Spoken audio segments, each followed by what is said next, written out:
Ahí están viéndolo todo, ¿cierto? Entonces, aquí, por ejemplo, esto que está acá. Entonces, la resonancia, como les decía, es movimiento de electrones. Mira aquí esta forma, ¿cierto? Esta forma como tal, que es la forma protonada del imidazol. Este nitrógeno es electronegativo, pero aquí tiene 4 enlaces. 1, 2, 3 y 4. Este último con el hidrógeno. Entonces, el nitrógeno siempre tiene un par electrónico libre. Par electrónico libre, ¿para qué? Para mantener siempre 3 enlaces y uno libre. Eso le confiere al nitrógeno una mayor carga negativa y eso anula las cargas positivas. El término positivo indica de que obviamente el nitrógeno ha perdido ese par electrónico, tiene un déficit de electrones, porque tiene esos electrones compartidos a un enlace. Entonces, al tener 4 enlaces al mismo tiempo, el nitrógeno tiene ese déficit de electrones libres. La resonancia implica de que este par electrónico que él compartió con el enlace puede moverse hacia acá. Si se mueve hacia este enlace, queda aquí. Véanlo acá. Y ahora este otro átomo de nitrógeno, como es más electronegativo y ha movido sus electrones hacia él, por resonancia, ahora tiene 1, 2, 3 y 4 enlaces y ahora él es quien ha perdido su par electrónico libre. Porque al asumir esos electrones, ha perdido la cantidad de electrones que tenía libre y ahora tiene una carga positiva. Este desplazamiento, repito, va a ocurrir tantas veces como tantos átomos electronegativos ocurre y solo va a ocurrir en los básicos. Aquí, por ejemplo, en el residuo vanidino hay 1, 2 y 3 nitrógenos. Van a ocurrir 1, 2 y 3 desplazamientos de carga. Todos por resonancia. Entonces, siempre el par electrónico libre del nitrógeno, si está compartido al enlace, lo deja positivo. Si aquí él por resonancia mueve electrones hacia acá, este nitrógeno ahora tiene 4 enlaces, ha compartido un par electrónico al enlace, queda positivo. Si estos par electrónicos pasan hacia acá arriba, miren que ahora el nitrógeno tiene 1, 2, 3 y 4 enlaces. Uno con este grupo R, hidrógeno, y 2 acá. Enseguida queda con un déficit de carga. Entonces vean que ha ocurrido 3 desplazamientos, pero todo esto ocurre al mismo tiempo en la molécula. Todo ocurre al mismo tiempo. Entonces ese movimiento de electrones estabiliza mucho a las moléculas. ¿Por qué? Porque está en constante movimiento. Ese flujo de electrones en constante movimiento en la molécula genera muchas posiciones de enlace y por ende la molécula tiende a estabilizarse. Eso es lo que ocurre básicamente. Recibo un mensaje.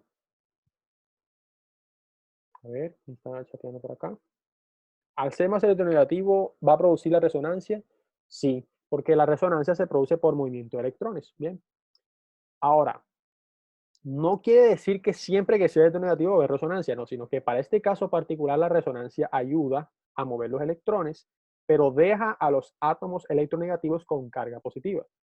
La resonancia también ocurre, por ejemplo, en el benceno. En el benceno sí hay resonancia. De hecho, el benceno es un híbrido de resonancia.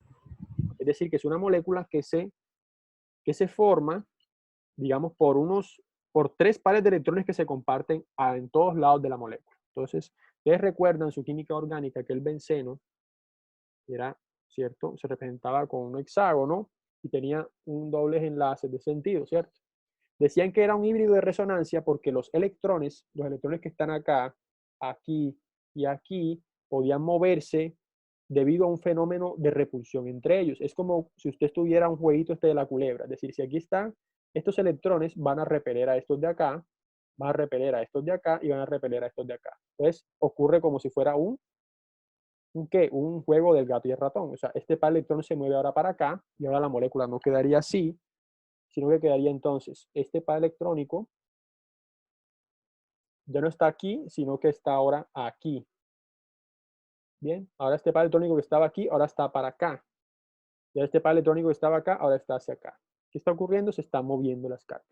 Entonces, como hay muchos dobles enlaces moviéndose uno a otro, entonces siempre la molécula de benceno se representaba con una esfera, para nombrar de que era un híbrido de resonancia, y una molécula muy estable, donde cualquier lugar de la molécula era un sitio para enlazarse.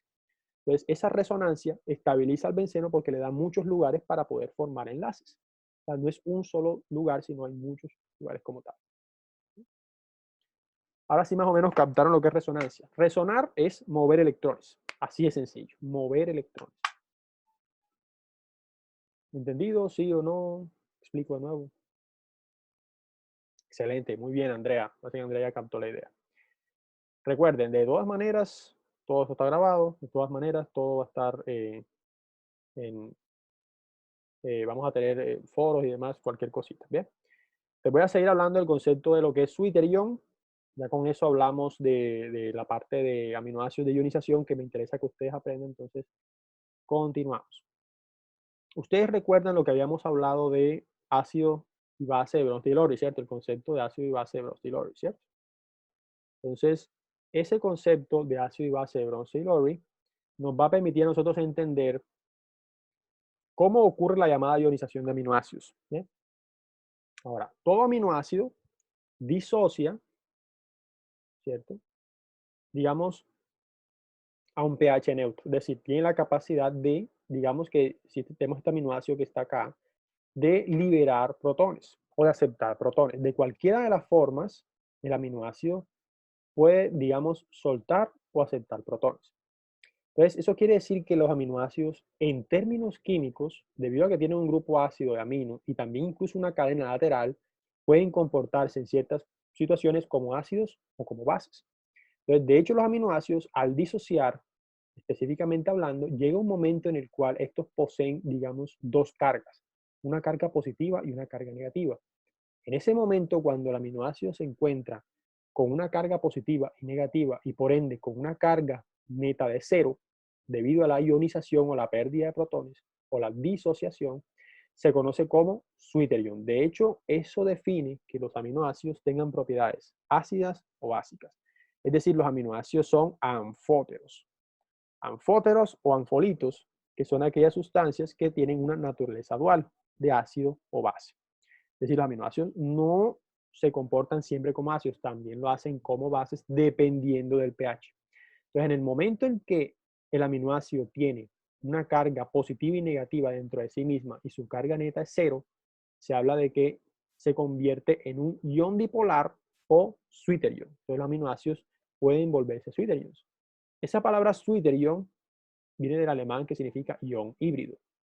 Es decir, que este señor puede ya sea actuar como un ácido soltando protones o puede actuar como base aceptando protones. Entonces, debido a esa naturaleza dipolar del aminoácido, él puede ser un anfótero, actuando como ácido o como base dependiendo de, digamos, si libera protones o los acepta. Recuerden el concepto de Bronsted-Lowry. Si el zwitterion actúa como ácido, entonces digamos que un grupo funcional del aminoácido liberaría protones. Pero si ese zwitterion actúa como una base, entonces uno de los grupos funcionales actuaría aceptando protones y por ende protonándose. ¿Ve?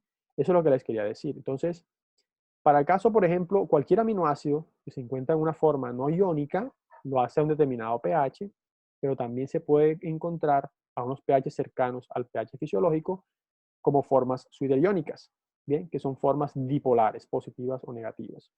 Vean que en este caso el grupo amino, miren cómo cambia cuando tiene un protón de más, que se llama forma protonada, y una carga neta positiva, y el grupo ácido del aminoácido puede estar en una forma no iónica, ven que su protón no está disociado, pero también puede disociar su protón y quedar con una carga negativa.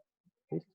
Entonces, en la forma zwitterion puede actuar como ácido y un grupo funcional acepta protones. Miren aquí, por ejemplo, cuando actúa como ácido. Cuando actúa como ácido, libera protones, perdón, y al liberar protones, ¿quién lo hace? Lo hace el grupo amino protonado, que ahora estaba protonado y ahora está sin protonar, NH2. Y vean que el protón que tenía de más ha salido, la carga positiva se pierde. Si el zwitterion actúa como base, uno de los grupos funcionales del aminoácido actúa aceptando ese protón. ¿Cuál es? El grupo ácido. Y al aceptarlo, miren que queda protonado completamente y ha perdido la carga negativa. Entonces, eso es básicamente la característica de los aminoácidos. Ahora, dependiendo del pH, los aminoácidos se ionizan, es decir, tienen la capacidad de tener una carga específica. Aquí tengo un esquema que muestra, por ejemplo, este esquema que usted está aquí, muestra la ionización de la glicina, que es el aminoácido más sencillito de todos, que posee un grupo amino y un grupo ácido. ¿Cierto? El grupo, la cadena lateral es un simple átomo de hidrógeno, por eso está aquí CH2. Ahora, a un pH muy bajo, la glicina se encontrará en esta forma. una forma completamente protonada. El grupo amino tiene los 3 protones y el grupo ácido tiene su protón. En este caso, cuando la glicina se encuentra totalmente en esta forma protonada, si contamos la cantidad de carga que posee, nos damos cuenta que tiene una carga total neta, ¿cuánto? De más 1. ¿Por qué de más 1? Voy a anotar aquí. Porque, en este caso, el único grupo funcional aportante de carga es el grupo amino y tiene una carga positiva. Pero como es uno solo que tiene carga positiva, hablamos de una carga neta de más 1. Carga neta. Ahora, esa carga neta puede cambiar cuando incrementamos el pH. Si incrementamos el pH y seguimos adelante, llega un momento en que, en este caso, el grupo ácido comienza a disociarse, a soltar el protón. Cuando suelta el protón, vean que en este momento la carga neta del aminoácido ahora tiene una carga negativa porque este protón ha salido y el grupo amino tiene una carga positiva. En este momento, obsérvense que la carga neta del mismo aminoácido es de ¿cuánto? De 0. Y en ese momento específico, el aminoácido tiene, digamos, una forma dipolar, una forma de Switterion. O sea, en este momentico, el aminoácido está enteramente como un Switterion, con Z. Si seguimos incrementando más y más el pH, vean que en ese momento, cuando la carga neta es 0, el pH no varía mucho. Eso se conoce como punto isoeléctrico. ¿Bien? Es decir, en ese momento el pH del aminoácido es completamente igual, no cambia. Ahora, otra particularidad, si seguimos la curva de pH, si incrementamos más el pH, llega un momento en que el aminoácido, el grupo amino, ha perdido ese protón, lo ha perdido como tal, entonces la carga neta aquí en este momento, vean que ya no hay carga positiva, entonces la carga neta, el único grupo funcional aportante de carga es el grupo carboxilo, y la carga neta se da de ¿cuánto? De menos 1, porque el grupo funcional ácido es el único aportante de carga. Entonces, vean que pasamos de una carga positiva, llegamos al estado Switterion con carga neta 0, y luego a la carga neta negativa, total. Entonces, en ese momento, cuando se encuentra en esta fase, enteramente como Switterion, vean que la carga neta es 0. Ese pH al cual se encuentra en esta forma se conoce como punto isoeléctrico. ¿Por qué punto isoeléctrico? Porque es el pH medio del cual el aminoácido llega a una forma Switterion y su carga neta es enteramente 0. Tiene la misma cantidad de carga positiva y la misma cantidad de carga negativa. Entonces, en ese momento, ese es el llamado punto isoeléctrico, que es un valor de pH específico. Todos los aminoácidos, los 20 aminoácidos estándar, tienen un punto isoeléctrico. Un momento en el cual ellos se encuentran enteramente como Switterions. Ahora, los grupos ácidos y aminos no son los únicos que se ionizan en un aminoácido. También lo hacen las cadenas laterales.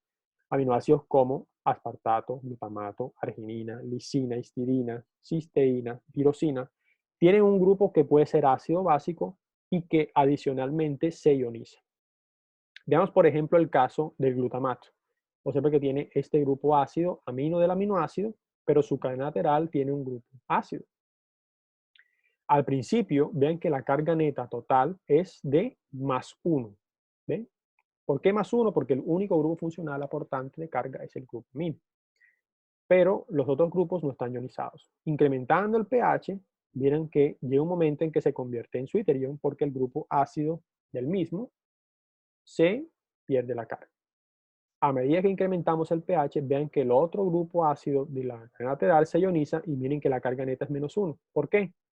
Aquí tenemos menos 2, que es la carga de los dos grupos ácidos, y tenemos la carga más 1 del grupo amino. Si sumamos esto usando la ley de los enteros, vean que el de mayor signo es negativo, entonces se restan y se deja el signo del mayor, que es negativo, sería menos 1. Más 1 menos 2, menos 1. Y seguimos incrementando el pH. Ahora, ¿cuál es el último en ionizarse? El grupo amino, que ha pasado de NH3 más positivo, ahora tiene un grupo H2 normal sin carga, y ven que la carga neta total es de menos 2 en el aminoácido. Pues vean que en El un momento grupo específico, amino es siempre el último en ionizarse, ¿no? eso depende. Depende de, obviamente, las características de ese grupo amino del aminoácido particular. A veces puede ocurrir, por ejemplo, que un aminoácido primero ioniza el grupo amino y luego la cadena lateral, o a veces hace lo contrario. Eso depende de a qué pH ioniza ese grupo. Ahora, recuerden que nosotros habíamos hablado de ácidos y bases de Brody del concepto de qué? De pK sub A. ¿Se acuerdan de ese concepto de pK sub A? Lo estoy escribiendo aquí ahorita. Que es la constante de ionización de cualquier grupo funcional químico. ¿Cierto? El pK sub A de cualquier grupo funcional es un valor de pH por medio del cual el grupo se ioniza. Eso está completamente determinado. Y para los aminoácidos no es la excepción. Existen tablas en todos los libros de bioquímica donde existen los valores de ionización del grupo ácido, del grupo amino y de la cadena lateral para cada uno. Por ejemplo, si tenemos el caso de la tirosina aquí, miren aquí lo estoy mostrando, vean que la tirosina tiene este dato de acá, es lo que me interesa, básicamente es todo lo que está aquí. ¿Ven? Esto es masa molecular, esto no nos interesa. Y esto es abreviación, también nos puede interesar, pero no más que nada. Pero miren lo que me interesa. El valor de pK sub A del ácido, o sea, la ionización del ácido, la ionización del grupo amino y la ionización del grupo R o la cadena lateral. Y también algunos libros nos muestran el punto isoeléctrico. Esta tabla la saqué de la Leringer, que ustedes la tienen compartida en Dropbox. Yo se las pasé a ustedes desde el principio de semestre. Miren que el grupo ácido tiene un valor de ionización, un pK sub A, un pH. El grupo amino tiene otro. Para el caso de la tirosina, por ejemplo, el grupo ácido es 220, el grupo amino es 911, el grupo R se ioniza a 10. Entonces, miren que el primero que se ioniza es el grupo ácido.